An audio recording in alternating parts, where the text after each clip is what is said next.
Leviticus chapter 14. And the Lord spake unto Moses, saying, This shall be the law of the leper in the day of his cleansing. He shall be brought unto the priest, and the priest shall go forth out of the camp, and the priest shall look, and behold, if the plague of leprosy be healed in the leper, then shall the priest command to take for him that is to be cleansed 2 birds alive and clean, and cedar wood, and scarlet and hyssop. And the priest shall command that one of the birds be killed in an earthen vessel over running water. As for the living bird, he shall take it, and the cedar wood, and the scarlet, and the hyssop, and shall dip them and the living bird in the blood of the bird that was killed over the running water. And he shall sprinkle upon him that is to be cleansed from the leprosy 7 times, and shall pronounce him clean, and shall let the living bird loose into the open field. And he that is to be cleansed shall wash his clothes, and shave off all his hair, and wash himself in water, that he may be clean. And after that he shall come into the camp, and shall tarry abroad out of his tent 7 days. But it shall be on the 7th day that he shall shave all his hair off his head, and his beard, and his eyebrows, even all his hair he shall shave off. And he shall wash his clothes, also he shall wash his flesh in water, and he shall be clean. And on the 8th day he shall take 2 he-lambs without blemish, and 1 ewe-lamb of the first year without blemish, and 3/10 deals of fine flour for a meat offering, mingled with oil, and 1 log of oil. And the priest that maketh him clean shall present the man that is to be made clean, and those things before the Lord, at the door of the tabernacle of the congregation. And the priest shall take 1 he-lamb, and offer him for a trespass offering, and the log of oil, and wave them for a wave offering before the Lord. And he shall slay the lamb in the place where he shall kill the sin offering and the burnt offering, in the holy place. For as the sin offering is the priest's, so is the trespass offering. It is most holy. And the priest shall take some of the blood of the trespass offering, and the priest shall put it upon the tip of the right ear of him that is to be cleansed, and upon the thumb of his right hand, and upon the great toe of his right foot. And the priest shall take some of the log of oil, and pour it into the palm of his own left hand.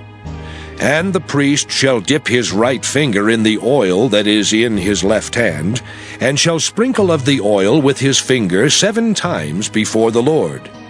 And of the rest of the oil that is in his hand shall the priest put upon the tip of the right ear of him that is to be cleansed, and upon the thumb of his right hand, and upon the great toe of his right foot, upon the blood of the trespass offering.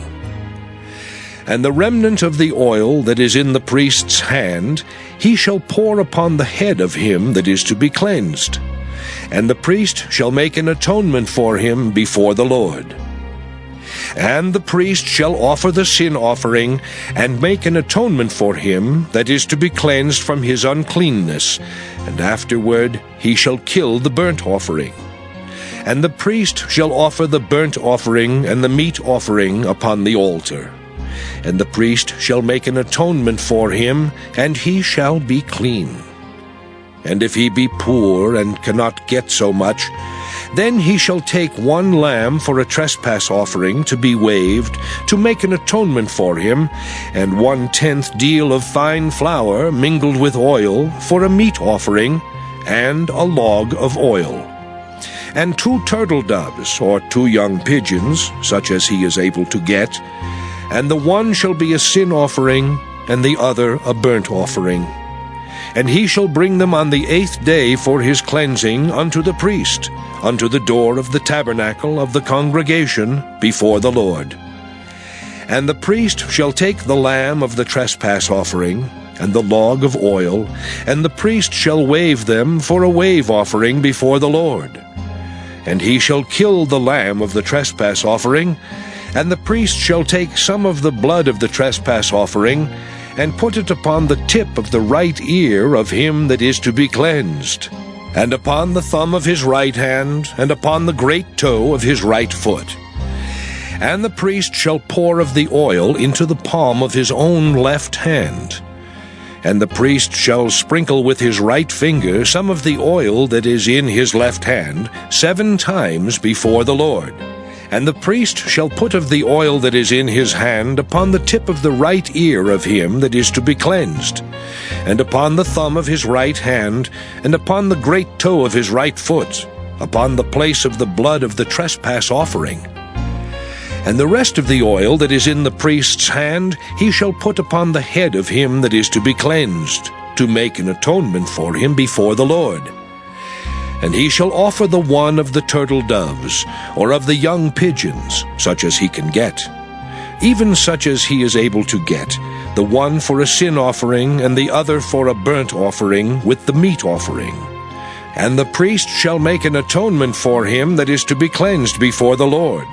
This is the law of him in whom is the plague of leprosy, whose hand is not able to get that which pertaineth to his cleansing. And the Lord spake unto Moses and unto Aaron, saying, When ye be come into the land of Canaan, which I give to you for a possession, and I put the plague of leprosy in a house of the land of your possession, and he that owneth the house shall come and tell the priest, saying, It seemeth to me there is, as it were, a plague in the house. Then the priest shall command that they empty the house before the priest go into it to see the plague, that all that is in the house be not made unclean. And afterward the priest shall go in to see the house.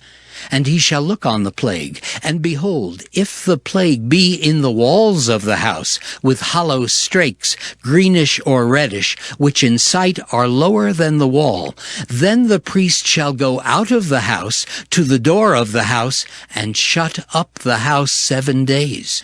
And the priest shall come again the 7th day, and shall look. And behold, if the plague be spread in the walls of the house, then the priest shall command that they take away the stones in which the plague is, and they shall cast them into an unclean place without the city. And he shall cause the house to be scraped within round about, and they shall pour out the dust that they scrape off without the city into an unclean place. And they shall take other stones, and put them in the place of those stones. And he shall take other mortar, and shall plaster the house. And if the plague come again, and break out in the house, after that he hath taken away the stones, and after he hath scraped the house, and after it is plastered, then the priest shall come and look. And behold, if the plague be spread in the house, it is a fretting leprosy in the house, it is unclean. And he shall break down the house, the stones of it, and the timber thereof, and all the mortar of the house, and he shall carry them forth out of the city into an unclean place. Moreover, he that goeth into the house all the while that it is shut up shall be unclean until the even. And he that lieth in the house shall wash his clothes, and he that eateth in the house shall wash his clothes. And if the priest shall come in and look upon it, and behold, the plague hath not spread in the house after the house was plastered, then the priest shall pronounce the house clean, because the plague is healed. And he shall take to cleanse the house 2 birds, and cedar wood, and scarlet, and hyssop. And he shall kill the one of the birds in an earthen vessel over running water. And he shall take the cedar wood, and the hyssop, and the scarlet, and the living bird, and dip them in the blood of the slain bird, and in the running water, and sprinkle the house 7 times. And he shall cleanse the house with the blood of the bird, and with the running water, and with the living bird, and with the cedar wood, and with the hyssop, and with the scarlet. But he shall let go the living bird out of the city into the open fields, and make an atonement for the house, and it shall be clean. This is the law for all manner of plague of leprosy and skull, and for the leprosy of a garment and of a house, and for a rising, and for a scab, and for a bright spot, to teach when it is unclean and when it is clean. This is the law of leprosy.